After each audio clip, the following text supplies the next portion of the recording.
नमस्कार दोस्तों, स्वागत है आपका मेरे YouTube चैनल पीएचडी वाले सर पे। यह मेरा YouTube पर पहला वीडियो है। उम्मीद है आपको पसंद आएंगी। आज से मैं हिंदी व्याकरण एवं साहित्य से जुड़े कुछ महत्वपूर्ण प्रश्नों की श्रृंखला लेकर आऊँगा, जो आपको एग्ज़ाम में मदद करेंगी एवं आप उससे लाभ उठा पाएंगे। तो आशा है कि मेरे प्रश्नों से आपको लाभ होंगी तथा आप अपनी तैयारी को और मजबूती प्रदान कर पाएंगे। दोस्तों, आज हम पढ़ेंगे समश्रुत भिन्नार्थक शब्द, जिसे श्रुति भिन्नार्थक शब्द अथवा युग्म शब्द भी कहते हैं।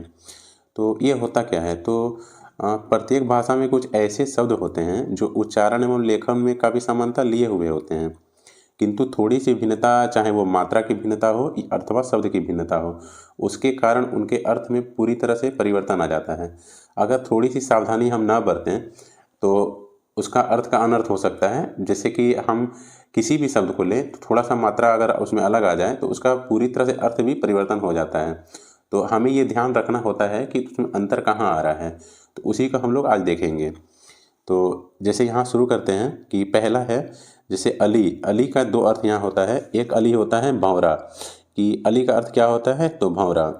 दूसरा अली मतलब सखी होती है।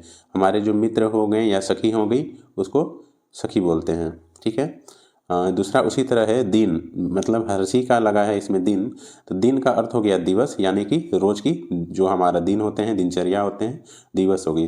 और एक दिन हो गया, दिन का अर्थ हो गया गरीब, यानी कि जो गरीब है, जो असहाय है।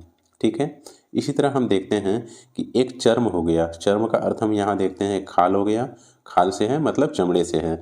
दूसरा चरम जो होता है वो चरम यानी कि अंतिम, जो आखिरी होती है उसे अंतिम कहते हैं। नहीं कहते हैं कि चरम परिणति आ गई है, चरम बिंदु पे पहुंच गया है, तो इसे अंतिम मानेंगे। ठीक है।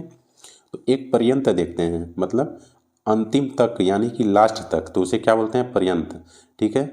एक पर्यंक हो गए, यानी कि इसमें त और क का अंतर है, तो पर्यंक का अर्थ यहाँ क्या हम देखेंगे? तो पलंग होगा। ठीक है।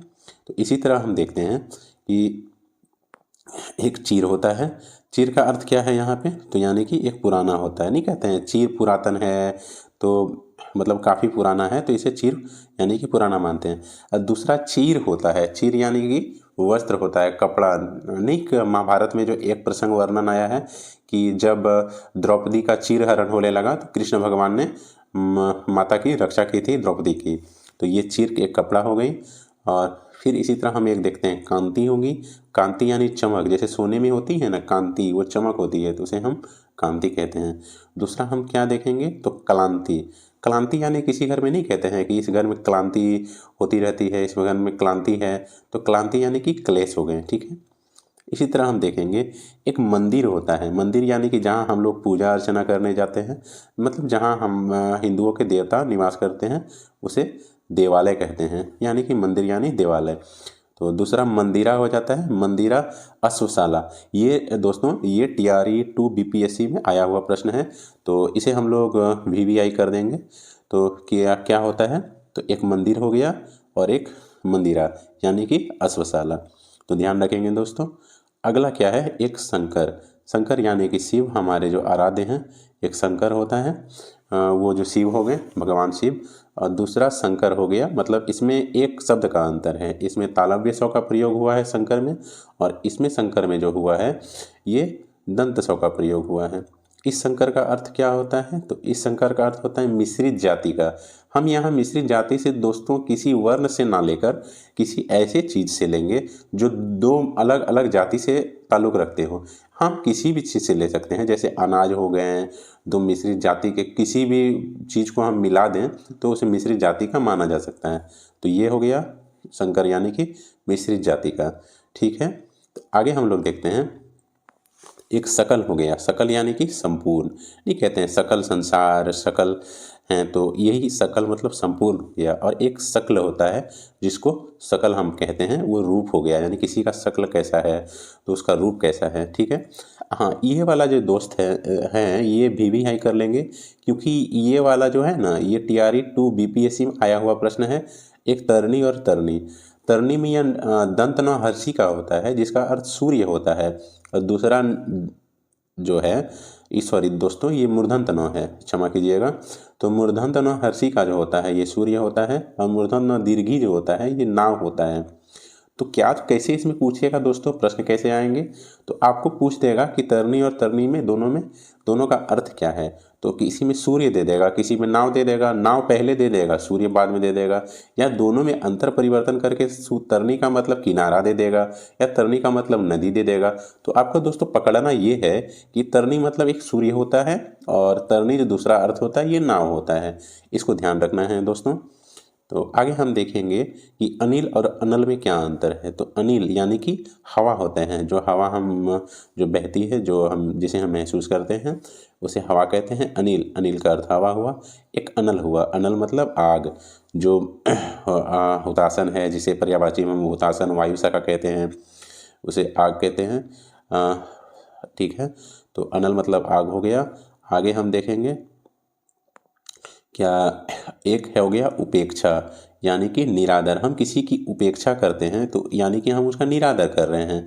तो और दूसरा क्या हो गया, अपेक्षा हो गया, यानी कि आवश्यकता नहीं कहते हैं, हमें इसकी आवश्यकता है, यानी कि हमें अपेक्षा है कि ये हमें उसकी ज़रूरत है, यानी कि उसकी अपेक्षा है हमें, तो आवश्यकता हो गया दोस्तों। तो आगे हम लोग देखेंगे, कुछ और देखेंगे दोस्तों, क्षमा चाहिएगा वो अलार्म बज गया, थोड़ा सा सेट था। ठीक है, आगे हम देखेंगे। तो आगे एक दोस्तों कुल होता है, कुल यानी कि एक वंश होता है, और एक कुल मतलब किनारा होता है। तो कुल यानी कि नहीं कहते हैं ये मेरा कुल का दीपक है, ये मेरा कुल का गौरव है। तो कुल यानी कि वंश हो गया, एक वंश परंपरा से चलता है। और एक कुल जो होता है, जो दुर्गहु इसमें लिखा हुआ है, इसका मतलब किनारा होता है, किसी भी तट का, नदी का किनारा हो गया।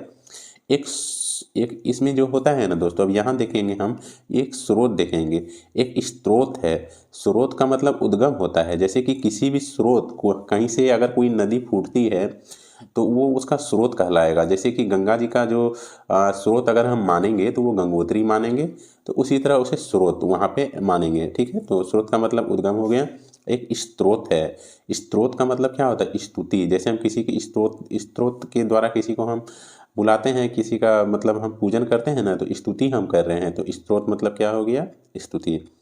इसी तरह देखेंगे दोस्तों, तो एक अम्बुज होता है, एक अम्बुद होता है। तो अम्बुज का अर्थ यहाँ पर हम कमल से लेंगे, यानी कि पुष्प से, जो नदी तालाब में खिलती है कमल, उसे अम्बुज कहते हैं। और अम्बुद यानी कि यहाँ पे दोस्तों एक अक्षर का अंतर आता है।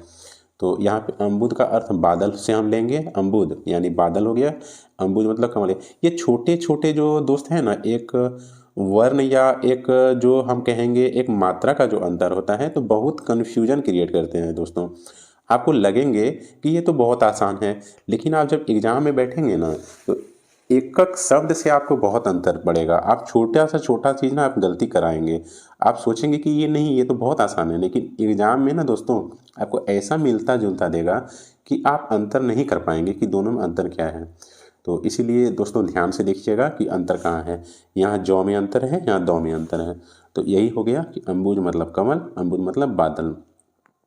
ठीक है, यदा कदा देखेंगे। तो यदा मतलब दोस्तों ये तो आसान होगा, यदा मतलब जब, और कदा मतलब कब। नहीं बोलते हैं यदा कदा कभी भी वो मिल जाता है, तो यदा कदा मैं कभी भी यहाँ चला जाता हूँ। तो मतलब जब और कब हो गया, यदा मतलब जब हो गया, कदा मतलब कब हो गया। तो आगे देखेंगे दोस्तों, ध्यान रखेंगे। फिर आते हैं, एक हो गया चीर। तो एक क्या होता है दोस्तों, सॉरी दोस्तों, यहाँ एक कहता है नियत, और एक नियत होता है। नियत मतलब निश्चित है, मतलब कहता है, नहीं कहता ये तो नियत का मतलब नियति का ये ऐसा था, ये तो नियत था, ऐसा होना ही था, यानी कि ये निश्चिंत था। ये नियति का ये ऐसा नहीं कहते हैं कि नियति ही ऐसी है इसकी, यानी कि निश्चित ही ऐसा है कि होगा। और एक नियत होता है, यानी कहता है उसका नियत देख के समझ में आ रहा है कि उसके मन में क्या चल रहा है, उसका नियत ही खराब था, उसका नियत ही मुझे धोखा देने का था, या उसका नियत ही ऐसा था। तो नियत का मतलब इरादा हो गया, यानी कोई लोग जो मन में इरादा करके रखते हैं उसे नियत कहते हैं।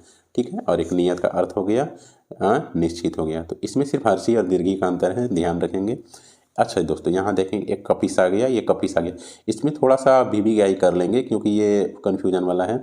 क्योंकि ये जो कपिस है ना, तो कपिस का मतलब एक भूरा और बादामी होता है, मतलब बादामी जो कलर, बादाम का कलर देखते हैं ना, भूरा होता है।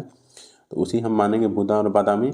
और एक कपीस होता है हनुमान, सुग्रीव, हनुमान जो बजरंगबली को हम लोग देखते हैं ना, जो एक हनुमान चालीसा में आता है, कपीस नाम का एक शब्द भी आता है। तो कपीस का मतलब हनुमान हो गए और सुग्रीव हो गए।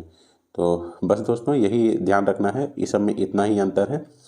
और अगर थोड़ा बहुत इसमें आप मान लीजिए कि हल्का हल्का शब्द का अंतर अगर पकड़ में आने लगेंगे तो आपको आगे बहुत सारे ऐसे चीज़ें हैं जिसको पकड़ने में आसानी होगी।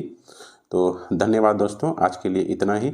मैं आगे भी अगर इसी तरह के व्याकरण और साहित्य से जुड़े जो कन्फ्यूजन वाले हैं या जो अति महत्वपूर्ण प्रश्न हैं उसको लेकर आपके समक्ष उपस्थित होऊंगा। तो अगर आपको ये वीडियो पसंद आए होंगे दोस्तों तो लाइक शेयर एवं सब्सक्राइब करें। धन्यवाद।